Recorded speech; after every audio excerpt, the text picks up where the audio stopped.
Good morning, everyone. Welcome to the Denver Museum of Nature and Science at Home. This is our webinar series on COVID-19. I'm really excited for today's presentation. We're going to be talking about misinformation and misunderstanding as it relates to the coronavirus. I'm Kristen Uhlenbrock. I work at the Institute for Science and Policy, a project here at the Denver Museum of Nature and Science.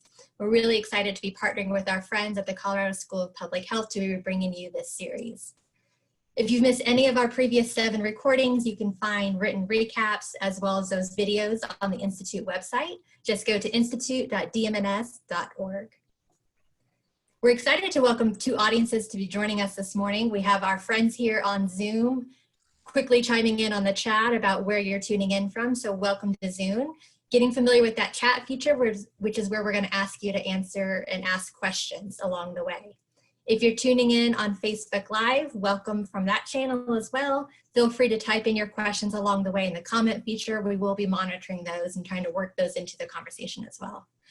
We have 2 presentations today. We'll try to take all of the questions after both presenters are done speaking.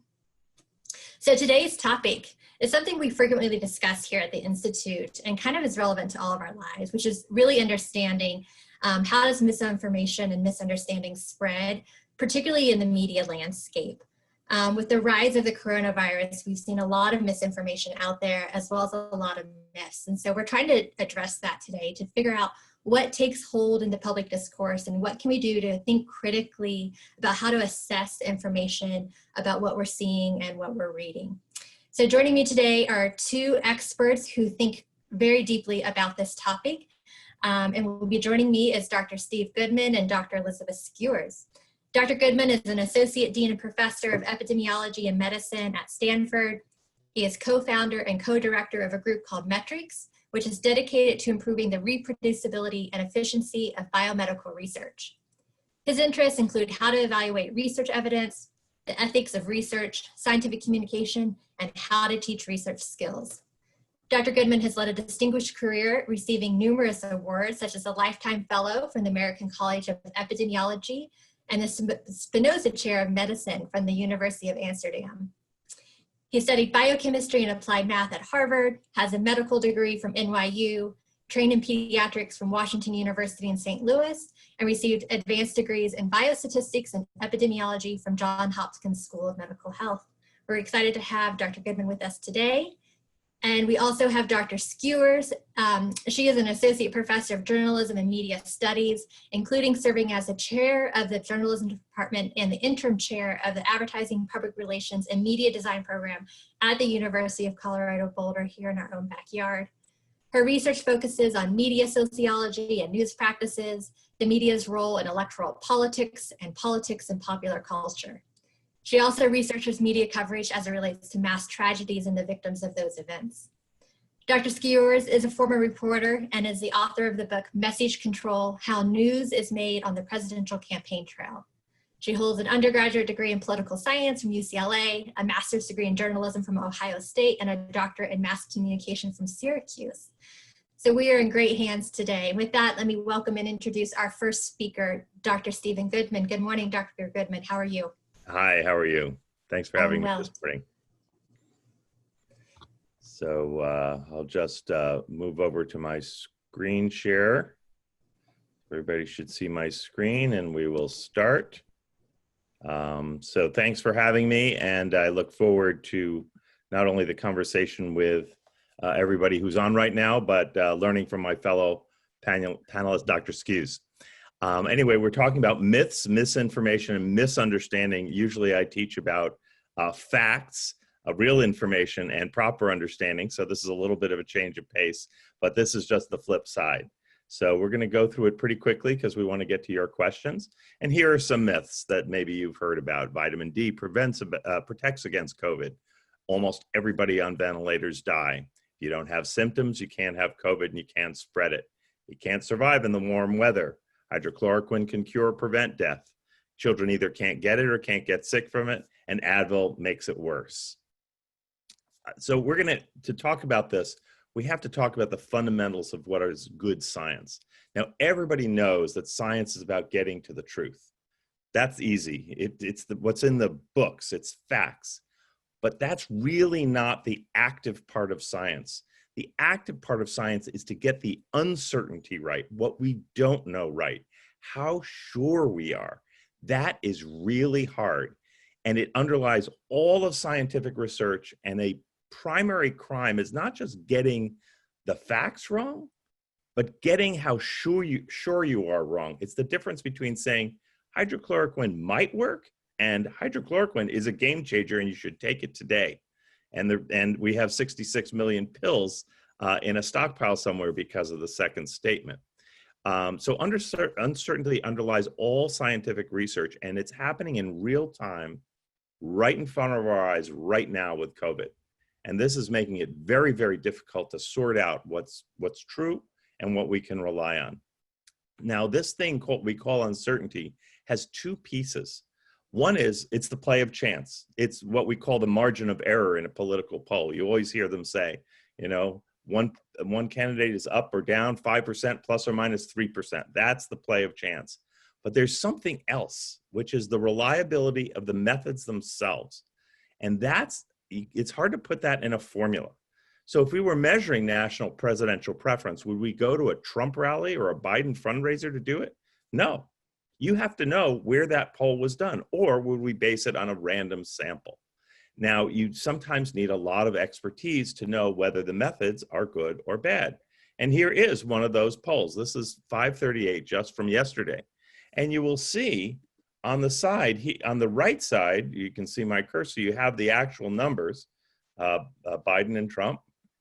But on the left side, you have their grades for how good are the methods of these polls. And we're not going to go into the science of that today, but notice this is not a number. It's just a grade. It has to do with saying, is this a reliable poll or an unreliable poll? And it goes to the methods.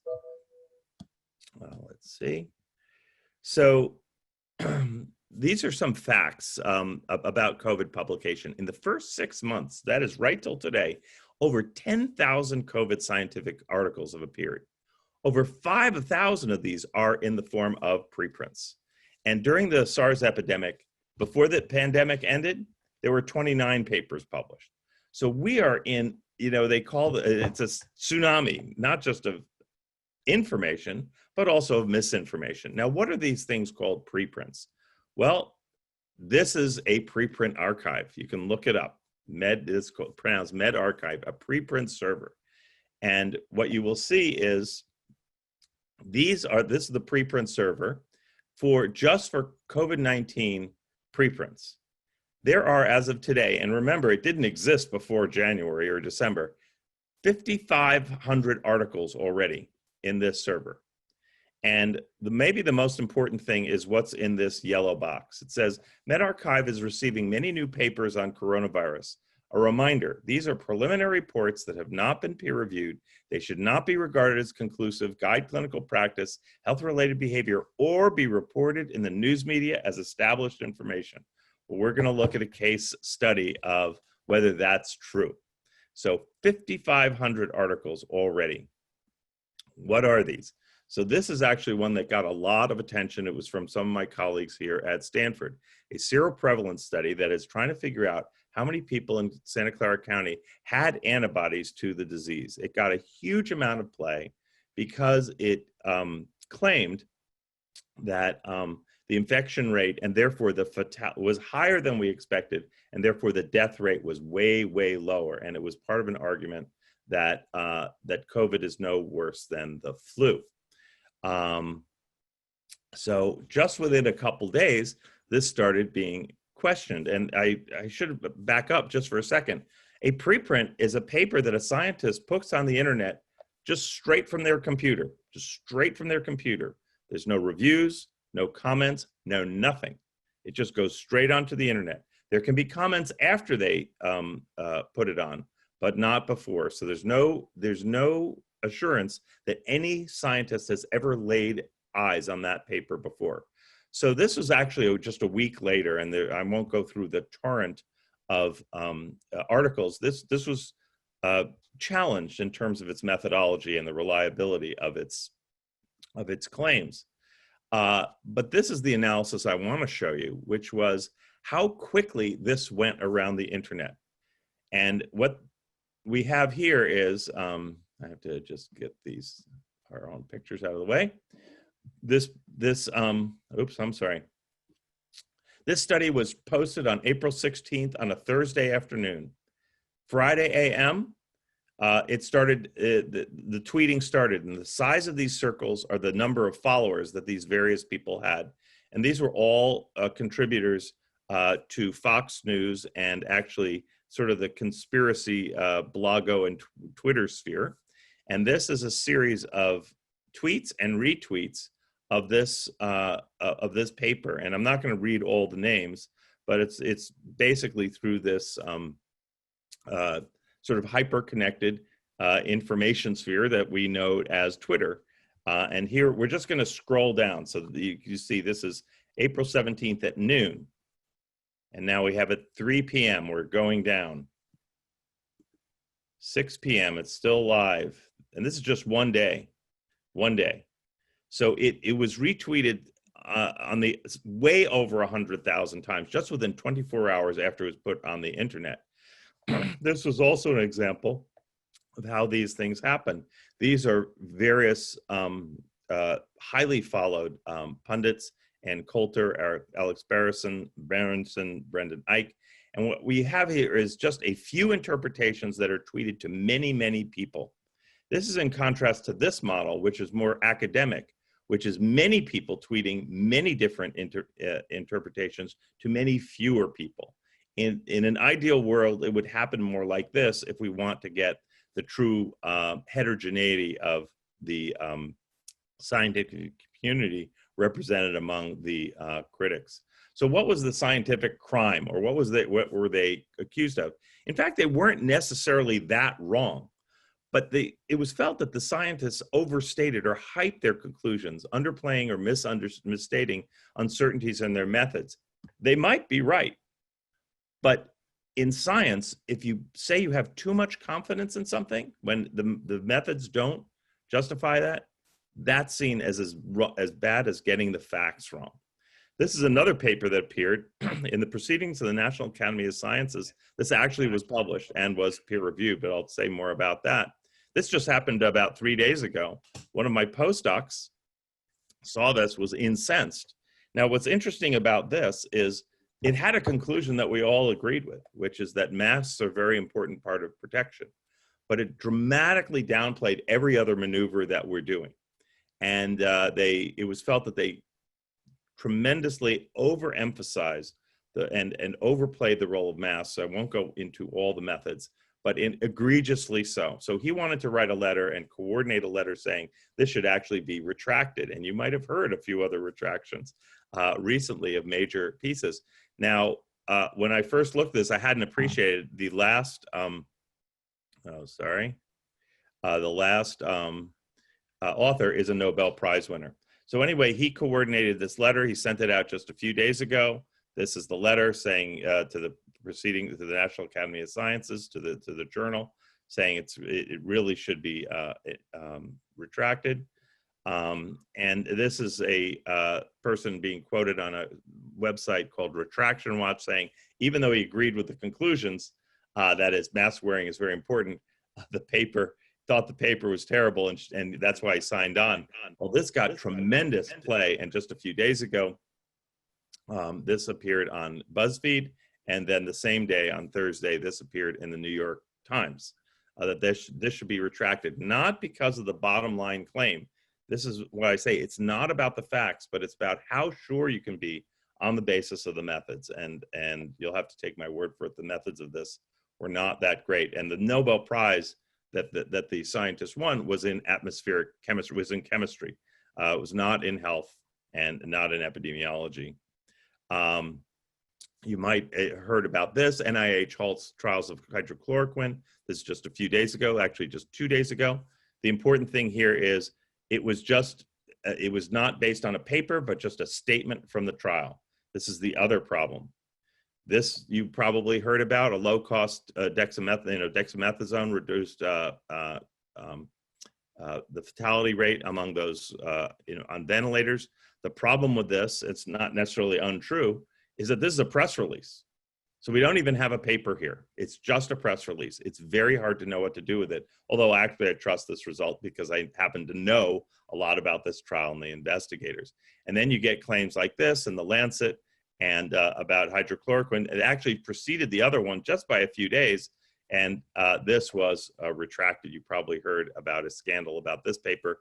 Probably all of the data was made up. And honestly, actually, this went through peer review and everybody's trying to figure out what happened. A very famous epidemiologist just 22 years ago said, on the internet, can we just throw everything out there and have everybody just vet it and we can get rid of journals? And he said, no, what will happen is we'll have such a tsunami of junk that some enterprising young people will get together and they'll start sifting through it and they'll have a website somewhere and they'll say, this is the reliable information. And in fact, that's exactly what's happened. At Johns Hopkins, they have this new thing just a few weeks ago that they put together where 70 that were a bunch of faculty members, about over 70, comb through the preprints and they put their own reviews of the preprints on the web. And he said that this would just recreate the journal system, and that's exactly what it's doing. So this is an article in a Hopkins publication about this and about the problems of high-speed science. This is an article that appeared in Science by two ethicists saying we cannot lower our standards just because of the urgency of the pandemic. And this is very true because every time we do, it's another myth that we have to stamp out. So what are the questions you can ask? And this is my last slide. And we'll talk more about this in the discussion section. Is there a publication at all when you read a claim versus a press release? Have other scientists even seen the paper? Have they commented? Is there enough detail for effective comment? Has it been changed in response to the comments? Are you just looking at draft number 1? Is it published in a reputable peer-reviewed journal? I will tell you, you have to ask that, but as we've seen from the retractions, it's not always 100% guarantee, but you have to ask. Are the numbers large? Are the methods strong? Are the limitations out there? And did the conclusions come with caveats, with warnings? And that's where I'm going to stop. So I'm going to pass the baton to Dr. Skews. And thank you very much and talk to you in a few minutes. Thanks, Dr. Goodman, very much. Welcome and thank you, Dr. Skews. We're ready for you to kind of kick us off before our Q&A. Great, thanks. It's wonderful to be here. I appreciate everybody showing up. Some of what I say will probably mirror some of what Dr. Goodman said, so, but I will try not to be too repetitive, and I need to do this. So I'm going to talk to you about COVID and myths more from a media perspective, since that's my area of expertise. And I wanted to start, as Dr. Goodman did, with just grounding us in what are basically good practices in journalism. These come from a team of writers, Bill Kovach, Tom Rosenstiel, who, pardon me, were journalists for a long time. And they came out with a book called The Elements of Journalism. And the things that they really wanted to emphasize is that journalism has an obligation to truth. And that duty is more important than any duty that journalism has to publishers or to corporate structures. In fact, it has an obligation to publish the truth the best as it can, given deadlines. And it has a loyalty to citizens, and it requires a discipline of verification. All of those are critical, and they're at the top for a reason. All of that gets challenged, though, in a produced journalism fast, a social media world. And, you know, just as speed is antithetical to good science, it's also antithetical to good journalism. So one of the things that we also need to talk about is how polarized we are when it comes to understandings of the media. Trust in media, this comes from Gallup research by political party, shows that Democrats place more trust in the media than independents or than Republicans. And you see that that gap has widened. So in 2019, the most recent year for which the data is available, you have more than a 50% gap between Democrats and Republicans in terms of their trust in the media. This also shows up in our understanding of how people interpret COVID information. People who lean left tend to trust the media a whole lot more about information on COVID than people who lean right. People who lean right tend to trust the government a whole lot more for COVID information. Dr. Skews, Yes. do you want to share your slides so we can see? I think you've got slides to accompany some of this. I thought I was showing slides. I'm sorry.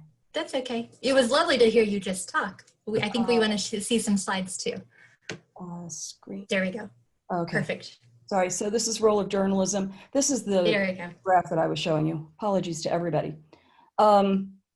Again, and you can see the difference in Republican and Democratic trust of media, with independents falling somewhere in the middle.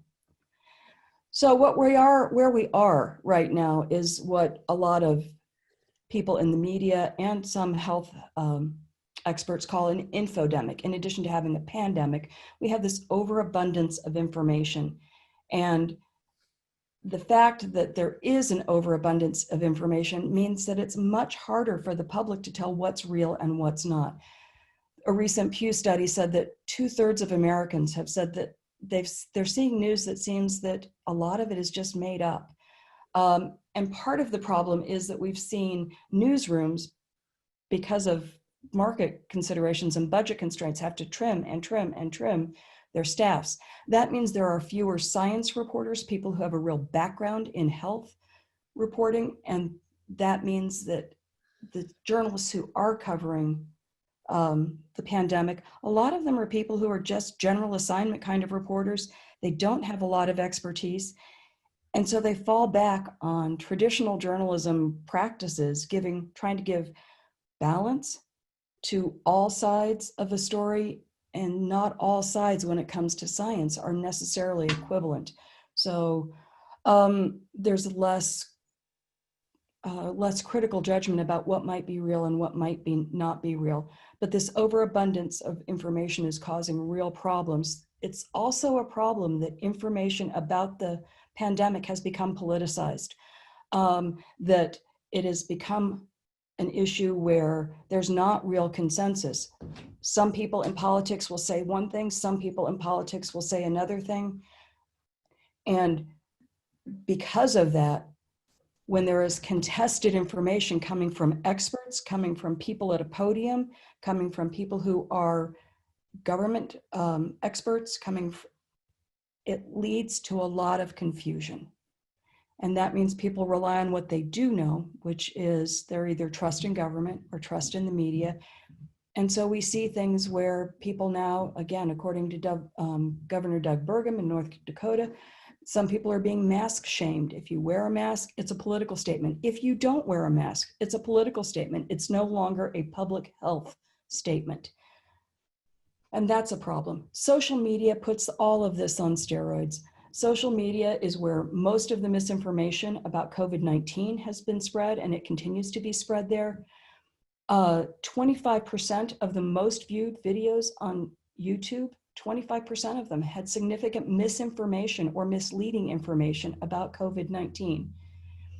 Studies of social media show that information that is false, which is more usually dramatic, it's usually more sensational, so it spreads farther, it spreads faster, it spreads deeper, because we have these, oh my God, I can't believe it moments, right? And so we post, we repost, we retweet, we put it on our Facebook pages.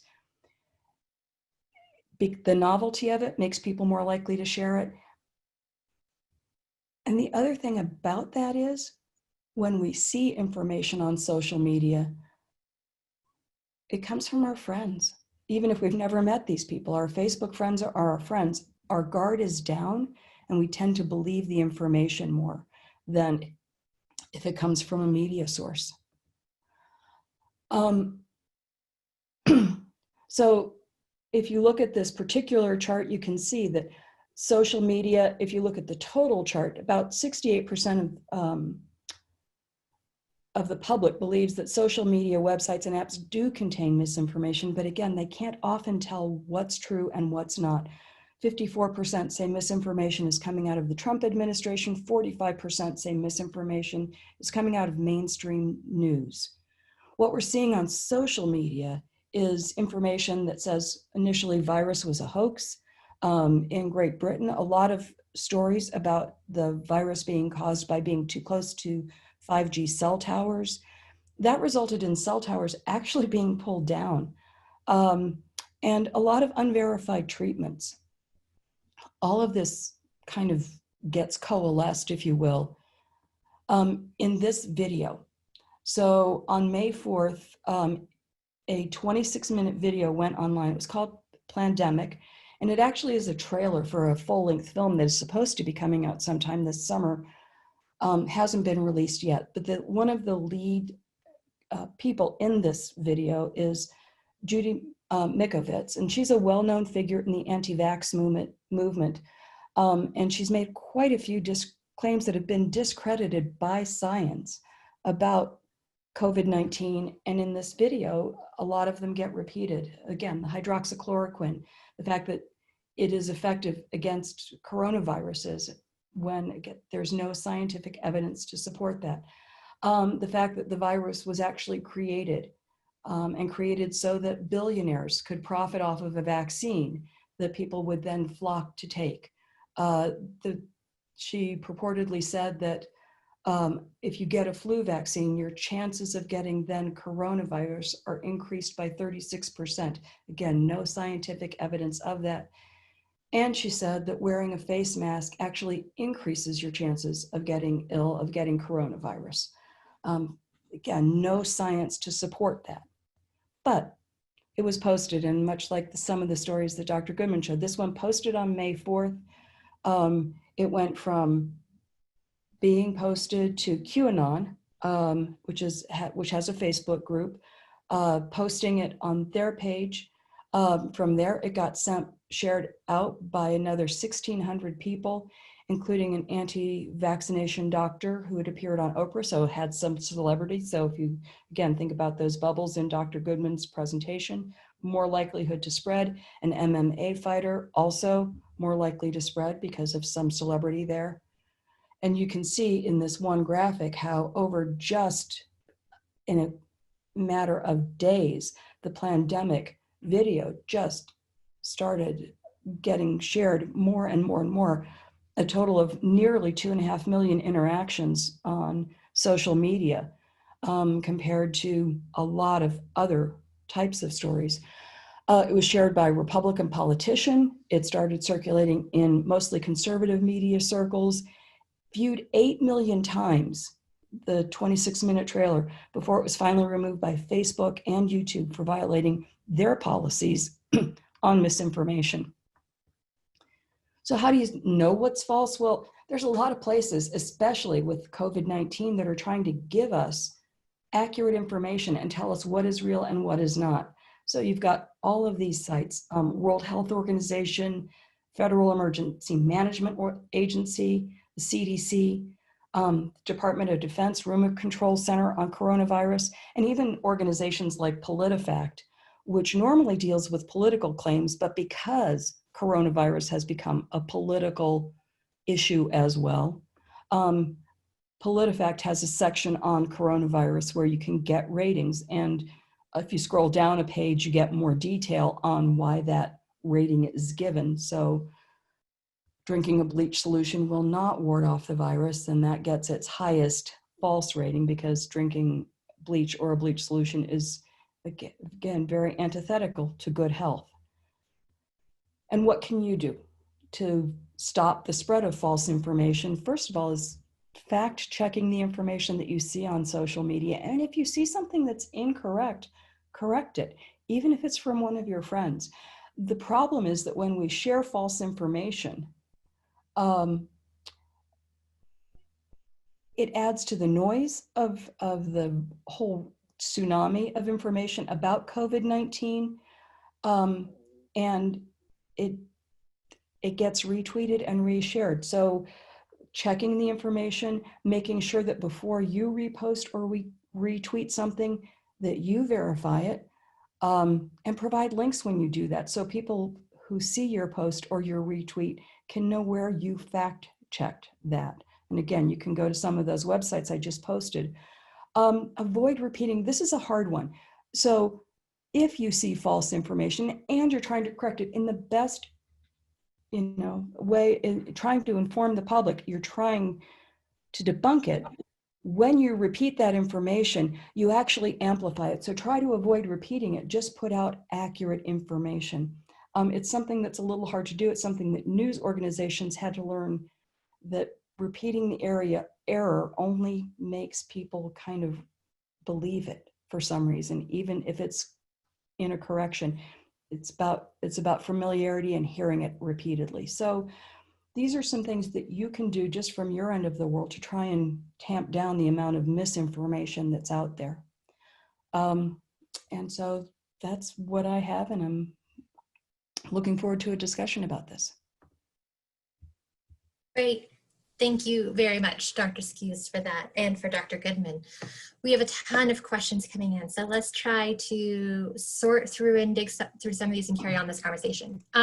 Maybe let's start with a little bit of what we both were talking about. So I'd like both of you to maybe talk about, you know, Dr. Goodman, you called it a tsunami, right? There's this noise, there's all this information coming out, there's all this research coming out, happening at lightning speed, because it's a very novel, new, you know, pandemic and virus, and people are very concerned. It's impacting everyone's day-to-day life. So there's this push-pull between people needing and wanting information, and the rate of science, particularly peer-reviewed science, is coming out, and the ever-changing guidance, particularly guidance that is maybe based on some science, but then science evolves and the guidance changes, right? And so it's a little bit of some of that trust, and creates a little bit of uncertainty in people who are not deep into the knowledge of any particular field and just trying to get information. So I'm wondering if you both could unpack that just a little bit. What, in essence, should be that right balance between information that people need to know and want to know, and the sharing of open information, and what people would consider their right to know, as well as with understanding the scientific uncertainty and how long that process takes before we're often very certain about something. Dr. Goodman, do you want to start? You actually asked a lot of huge questions. I'm actually going to not do justice to the answer to that. I'll simply say that all parts of the information system are under pressure.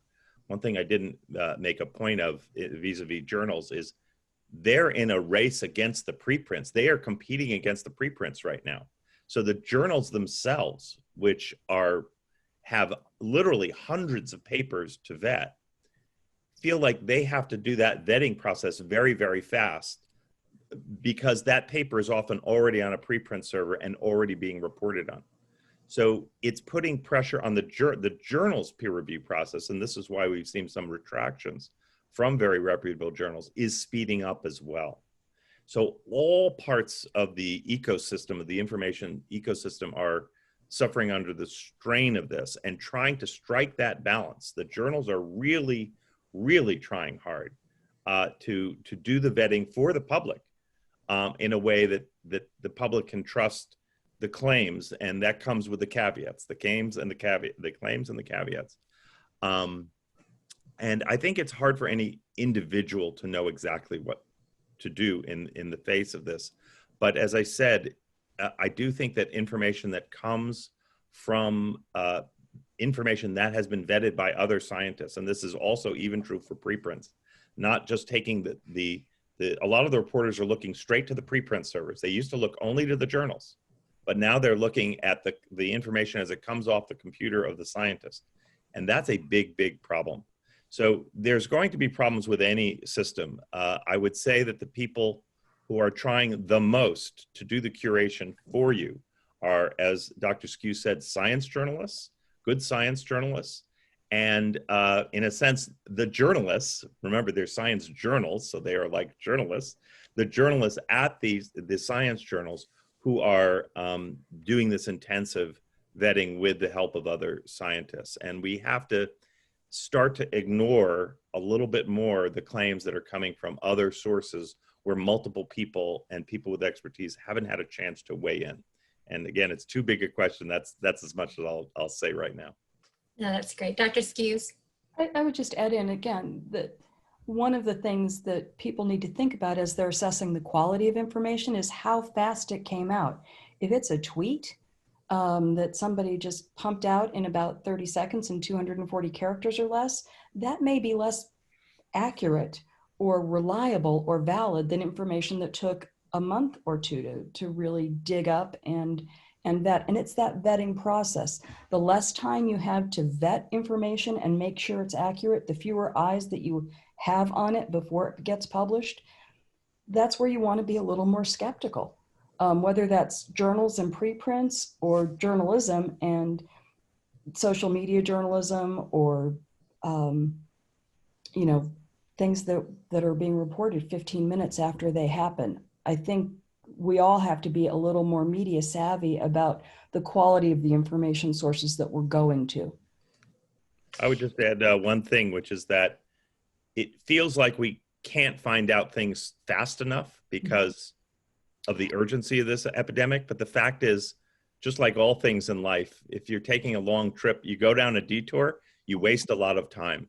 Yeah. So it really does pay to wait a little bit of time for that information to be confirmed and to be reliable. We don't make anybody better by reacting within, as Dr. Skews says, within seconds, minutes, or even a few days.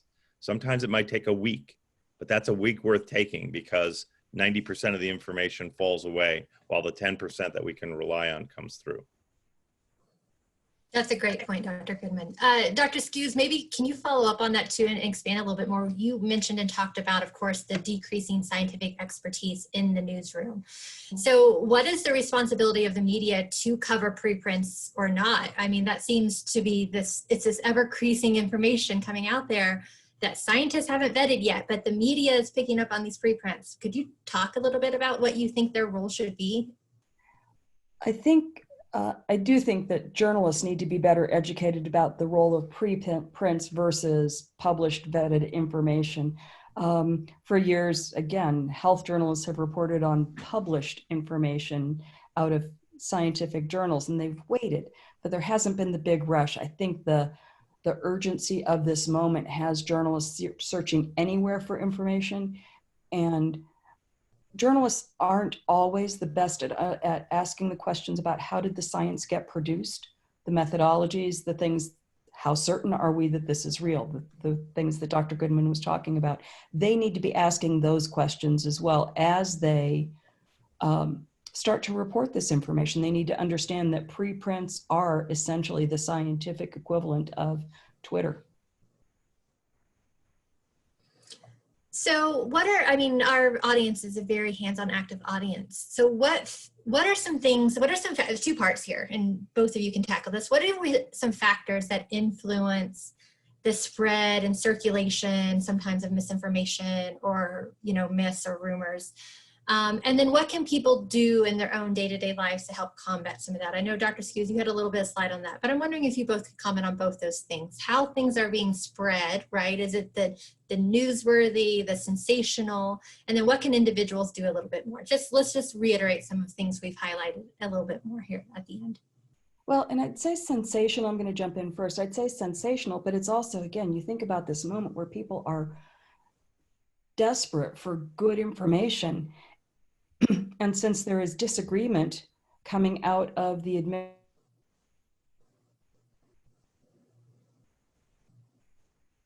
Oh, Dr. Skews? I think we lost her. Are you with us? information is, There we go. I'm sorry. You cut out briefly. Maybe if you could start right over from the top again. Thank you. So yeah, if we're looking at the quality of information that we're getting and the disagreement, the lack of consensus coming out of the political administration, coming out of our range of media organizations from left to center to right, the lack of consensus means that the public, which really wants good, accurate information, gets too much information from too many perspectives and is highly confused. So I think that, again, we need to go to media sources that we trust, but the media journalists who are covering this need to step up and do their jobs a little bit better and ask those questions about how is this science produced? Because they do have that public duty to inform, especially in a pandemic. Dr. Goodman, what is the role of scientists here? You know what I mean? They're doing research, but what is it beyond their research that they could be doing to help ensure that people are taking their information as best as possible? Honestly, I think we have to be very careful about the use of preprints. Preprints had and have a very valuable purpose, which is as communications among scientists. But now, because of this epidemic, we're looking, the public and the media are looking at them as scientific sources. So the scientists themselves need to think carefully about whether they should be preprinting their information in a preprint server, and what the balance is of the possibility that it might be misinterpreted and spread very fast without vetting versus the benefit of speed. And I will say that many scientists may or may not be the best judge of that, because they're trying to get noticed for their work as well. So I would slow down the flood of information going to preprint servers, allow the information to be vetted. It is no longer just a communication among scientists who can judge it. It's going, as I said, straight to the headlines, straight to Twitter. And so scientists can play a role in, first of all, being sources for the media, because as Dr. Skews says, many reporters are covering carjackings in the morning and COVID news in the afternoon, because there aren't dedicated science reporters in as many newsrooms. So there's simply not as many science journalists who can do this. So scientists themselves have to help play this role. And for those who are generating the research, I actually think, unless it's of the highest methodology and of absolutely critical, urgent public health need, that they should not be using the preprint servers as an alternative dissemination source and go through the traditional routes, which, by the way, are moving with lightning speed. There are many journals that are publishing papers within a week. So after it's been seen, after they called in a lot of favors and twisted a lot of arms to get the papers reviewed. So sending it through the journal process is no longer the months-long wait it once was. We're getting speed out of the journals that we once thought we could only get out of preprint servers. So serving as a source for the media, and not sending their own work out too fast, and also setting up services like I showed you from Johns Hopkins, where they themselves spend time vetting the most prominent things that are out there that maybe haven't been vetted by others.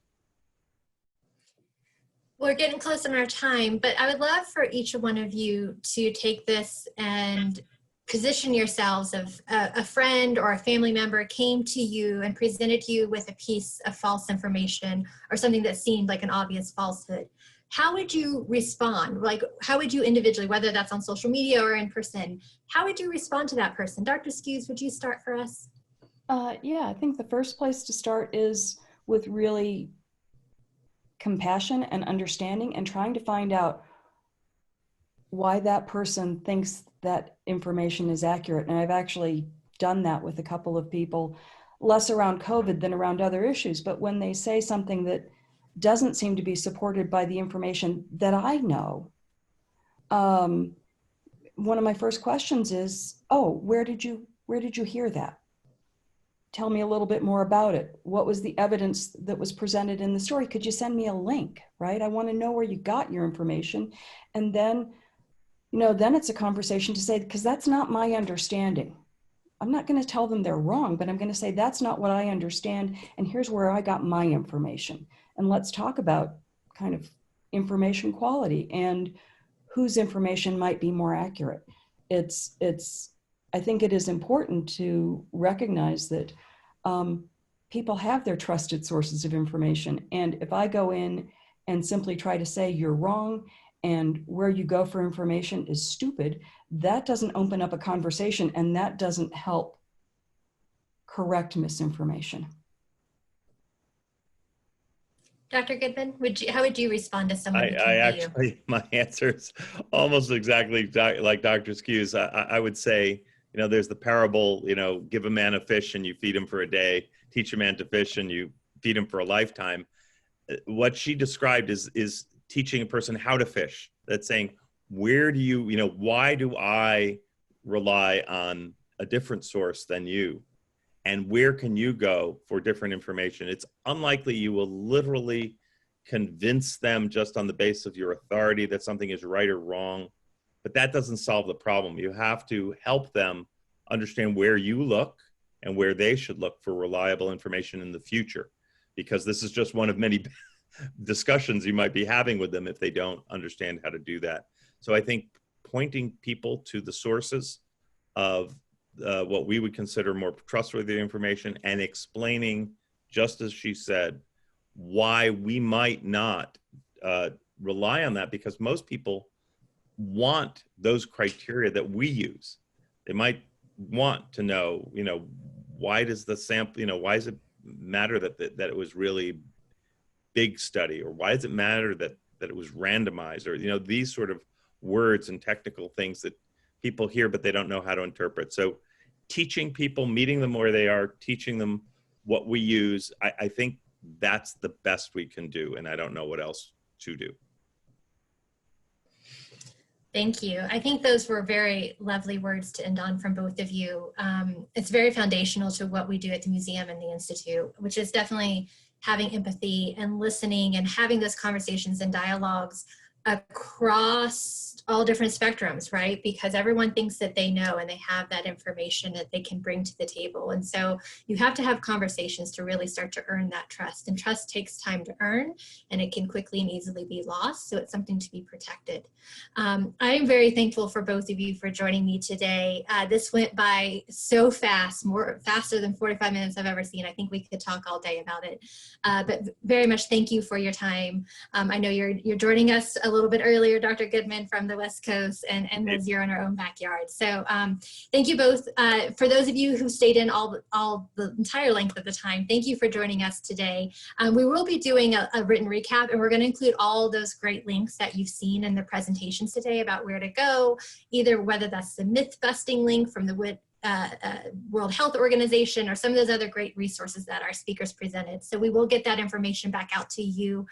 Just go to the institute.dmns.org website to read all of the past written recordings, and you'll find one about today, and we'll try to send that out in an email as well too. Make sure you're following us on our social media channels. We'll drop those handles into the chat when we leave here. And we look forward to tuning in with us next week, where we're going to talk a little bit about the ethics around COVID-19. So another exciting presentation that kind of builds a little bit on today, because I think ethics is really embedded into kind of information as well, to an information sharing. Have a wonderful rest of your Monday and rest of your week. Thank you for joining in today.